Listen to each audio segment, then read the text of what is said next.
wanted to make a video about President Trump's comments to Representative Elijah Cummings about his district, Baltimore area, and why President Trump's comments are not racist. If anything, they're the opposite of racist. They're actually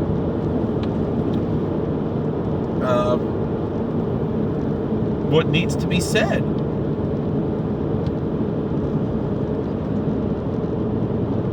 And it's not an us versus them thing. It's, I care about you and I want things to be better for you answer, because President Trump is the president of all Americans, including the Americans who are in these cities that are enslaved by the Democrats. And it's the Democrats who are the real racists, because they just think, oh, we can just depend on the black vote and we don't have to do anything for it. It's already ours. That's what this is really all about. And the fact that it's being answered, that, I can't, if I was President Trump, this is how I would say it. I can't say I have all the answers to solve the problems in the inner cities. But there are problems there that need to be solved. And the Democrats who have ruled these cities for 40 years or so, 50 years already, and in some cases 70, 80 years, they haven't done anything. They haven't accomplished anything. Maybe it's time for us to try something different. And that's about it. Maybe we have the answers. And the fascinating thing is, President Obama, in one of his autobiographies, I think it's what the Tenacity of Hope, or so, I know that's not what it's called. Audacity of Hope? Again, I don't remember exactly what it's called.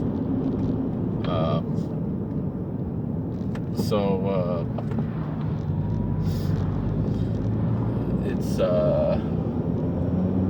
I think it is called The Audacity of Hope, isn't it? I don't know if it was that one or it was Dreams of My Father or one of them, where he says that the inner cities run by the Democrats are really not that different than the plantations. And, there has to be a different answer. And the answer is not more government. The answer is more freedom. Is setting these people free. But they don't want that. The Democrats don't want that. The Republicans want to treat everybody the same. Don't care what color your skin is. But the Democrats, again, like I've explained for a long time, in their names, Republican and Democrat, you see the answers of what their ideology is. Meaning a republic is a place that doesn't have a king. Right? A democracy is a place where the will of the majority rules. Right? And America is essentially both.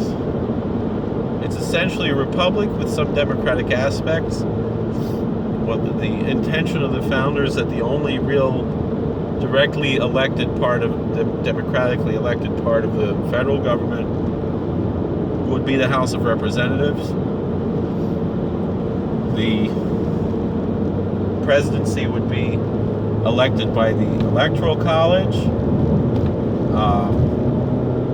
The Senate would be elected by the state representatives, the state legislatures, which provide an extra check and balance on the federal government, that of the states. And the judicial branch would be, appointed by the executive branch with the consent and advice and consent of the Senate. And that's how it's supposed to be. The 17th Amendment, unfortunately, changed the Senate and basically turn senators into glorified congressmen and women, just who are there for 6 years instead of 2 years. That's pretty much what it is, and it's ridiculous. It's not how we're supposed to be.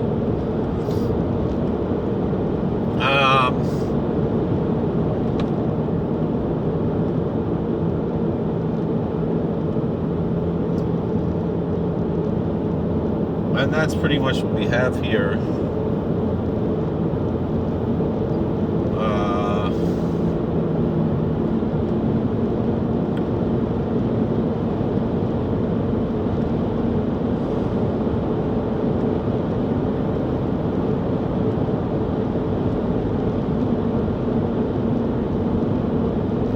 So, again, the Republican Party was the party of Lincoln, the party that freed the slaves, and it's all about giving individuals their individual freedom. The Democratic Party, the word democracy comes from demos, meaning like numbers, right?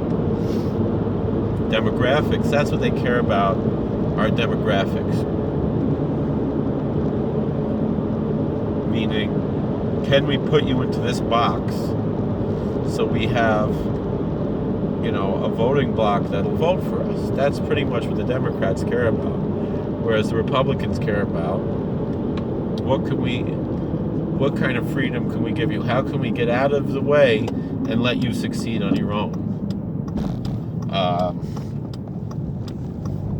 And yeah, I agree. There needs to be that little help up when people need help. That if the country decides that, that's what this country has decided over the years. But when it becomes a vicious cycle where you're stuck and there's no way to get out of it, and you're basically enslaved to these programs, and it's very, very difficult to get out. You live in these blue states. You basically have to either be a millionaire or you have to be on welfare. There's nothing in the middle if you're living in a blue state. And it's not fair. And then the millionaires are like, forget this, let's move somewhere else where we can keep our money and actually put it into the community so people can actually work and have jobs and do and make the community better. I'll give an example. I was visiting one of the few inner city state prisons in the Commonwealth of Pennsylvania. Most of the state prisons in Pennsylvania are in beautiful rural areas. And there's one near Philadelphia, in a particular city south of Philadelphia, where it's inside the city. And when you're inside the prison, you are in the nicest part of the city, because there is no nice part of the city except inside the city, the prison walls. And the superintendent of the prison offered the outside work detail to go clean up the city because it looks horrible. It's in shambles. And the mayor's like, no, don't call us, we'll call you. Why? Because he prefers to keep the city in a state of blight so that they can have, state money go into the city that just goes into his pocket and doesn't actually do anything. Or I don't know where it's going, but it's not cleaning up that city instead of cleaning up the city. And you're probably safer inside the prison than you are, maybe not even probably, than you are outside the prison there. Now, what is that all about? Why? It's by design. Because the Democrats want power,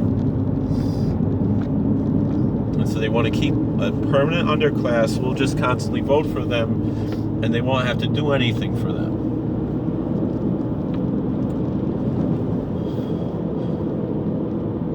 And that's why President Trump rightfully pointed out that Baltimore is rodent infested, rat infested.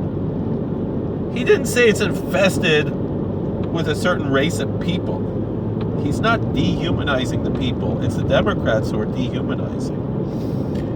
He's rehumanizing them. He's saying, you should not be living like this as human beings. I want to get you out of this situation. And Elijah Cummings doesn't. Elijah Cummings wants to keep you like this. And he wants to convince you, oh, everything's racist. Oh, President Trump's a racist. You know, why does he want to say that? To scare you into voting for him? To voting for Elijah Cummings? And that's what all the Democrats do. Just these scare tactics to keep people voting for them. When the fact of the matter is just the opposite. And when we see, despite the best efforts of the Democrats to keep people, particularly minorities, in poverty, President Trump has succeeded in, lowering black, Hispanic, youth, female, Asian, everything unemployment rates, and to the lowest levels in a long, long time. And can you imagine what it would be like if he actually had support from the Congress and from the local governments and so forth? Can you imagine how much better things would be? Meaning, as it is now, it's really good and it's getting better. But can you imagine if he wasn't busy trying to answer, nuisance lawsuits, pretty much, witch hunts? That's pretty much what he's being faced with. Just people trying to make a nuisance just to keep him from succeeding, to keep America from succeeding. Americans of all different races and religions who are succeeding because of President Trump's approach of lowering taxes, lowering regulation,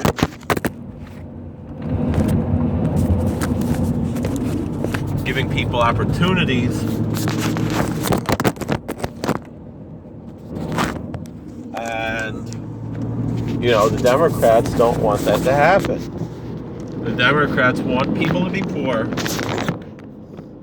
so they can have their permanent underclass that will always vote for them, and that's all it's about. That's what's going on in this country. And there's nothing racist about pointing that out.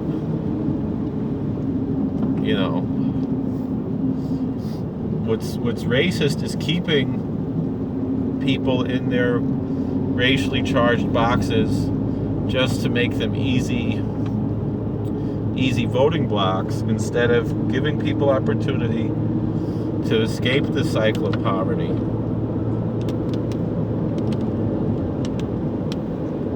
And that's what it's all about. I mean, look at what President Trump, how can anyone call President Trump a racist? Look what he's doing. Look what he did. Look at how many African American people he set free from prison for nonviolent drug offenses. Does that sound racist to you? Just think about it. Just use some common sense. This is a guy from New York City.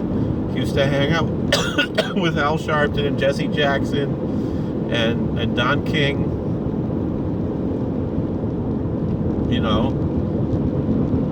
He is not a racist. And it's sickening that they call him that, because he's the least racist person in the world. He's the opposite of a racist.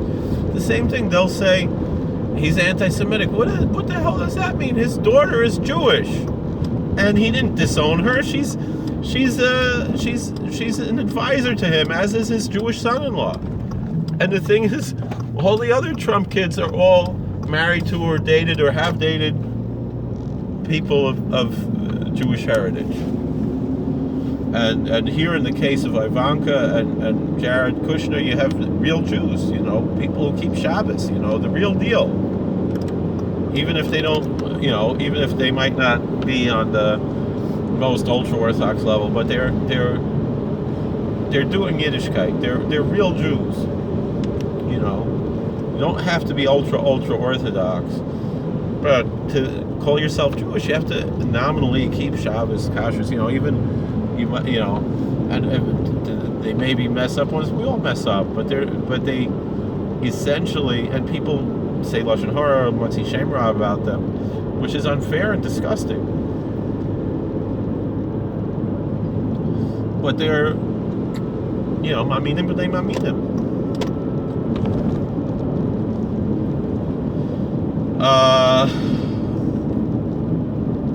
And then people call President Trump, they call him homophobic.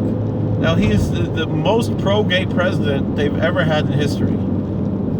He's the first president, since this has ever been an issue, to not say that he believes that marriage is between one man and one woman upon entering the Oval Office.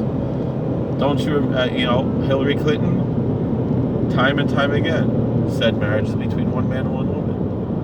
Barack Obama, time and time again, until his second term, he had to make this big deal that his kids convinced him. Now, the thing was, I don't think he really changed his mind. I think he always believed that. But publicly, Dvarim shebelev einam dvarim, we say. Words in the heart and the mind. We're not mind readers. We have to go by what he says, by his statements. And so either he's telling the truth and he actually changed his mind, or he was lying at one point or the other. And I tend to believe that he was lying just to get into the office, and he changed his mind. Whereas President Trump, he just doesn't care. It's not on his radar. What difference does it make?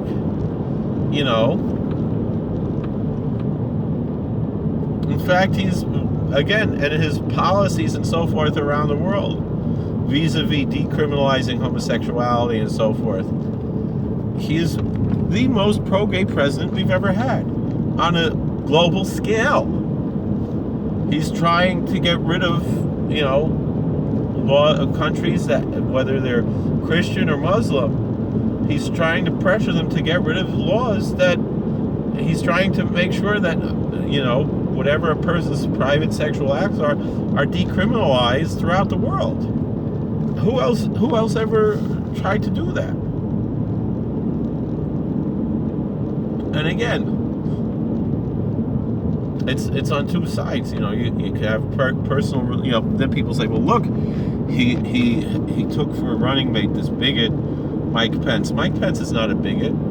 Did Mike Pence ever say that somebody who is gay should not, who identifies as gay or whatever, should not have basic civil human rights? No. He believes, as a religious belief, that's a sin. But if these communities want to be tolerated, they have to tolerate the other side too that disagrees with them. Tolerance is a two-way street. And so if you want to say, yeah, you guys legally, you could get married, do what you want, but don't force me to participate. It goes both ways. I don't mean that as a pun, but that's what I mean. You have, if you want to get respect, you have to give respect.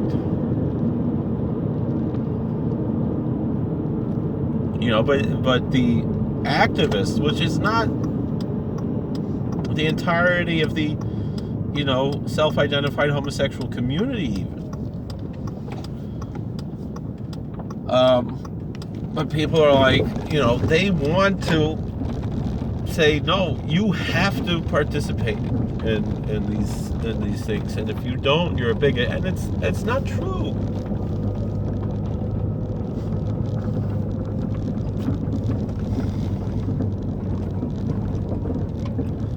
Thank you for watching. God bless. Please like, share, and subscribe, comment. And the same thing here. To want to rescue the people of Baltimore from the plantation owners, the Democrats. I mean, the Democrat Party is the party of Jim Crow. It's the party of the KKK. Nothing has changed.